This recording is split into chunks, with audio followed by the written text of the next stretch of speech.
કરીને છે જે સાંગલી મહારાષ્ટ્રનો છે. અગાઉ જે 2 આરોપી પકડી ગયા છે આ એમનો મિત્ર હતો અને ટેલિગ્રામ ચેનલ પર આ અશ્લીલ વિડીયોના વેપારમાં સેલ કરવામાં એનો મદદગારીનો અહમ રોલ છે. એ અનુસંધાને એને અરેસ્ટ કરવામાં આવ્યા છે.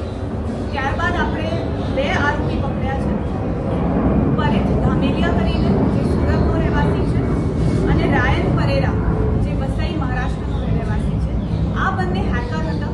બંને લોકોએ ટેલિગ્રામના માધ્યમથી અગાઉ 1 વર્ષ પહેલાં એક ટેલિગ્રામના માધ્યમથી એ લોકોએ હેકિંગ કરવાનું શીખ્યું હતું.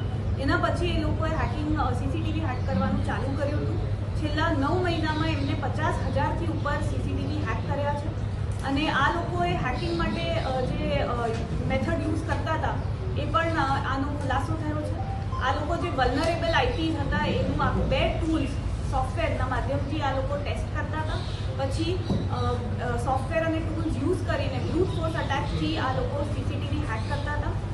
આ જે સીસીટીવી હતા એ ફક્ત હોસ્પિટલ સુધી સીમિત નહોતા. આ schools, factory, colleges, corporate offices, even બેડરૂમના સીસીટીવી ફૂટેજીસ આ લોકોએ હેક કર્યા છે. આમ ગણીએ તો 9 મહિનામાં 50,000થી ઉપર સીસીટીવીના ફૂટેજીસ આ લોકોને મળ્યા છે. અને પછી આ 2 જણ અને એની સાથે એક આરોપી જે વોન્ટેડ છે રોહિત સિસોદિયા કરીને આ 3 જણની ટોળકી હતી જે આ સીસીટીવી હેક કરીને એમાંથી વિડીયોઝ લઈને એમાંથી કન્ટેન્ટ ક્રિએટ કરતા હતા જે પછી આ લોકો ટેલિગ્રામ ચેનલ અને યુટ્યુબ ચેનલ પર વેચવા માટે મૂકતા હતા. તો આ એમનું પ્રથમ રોલ હતું.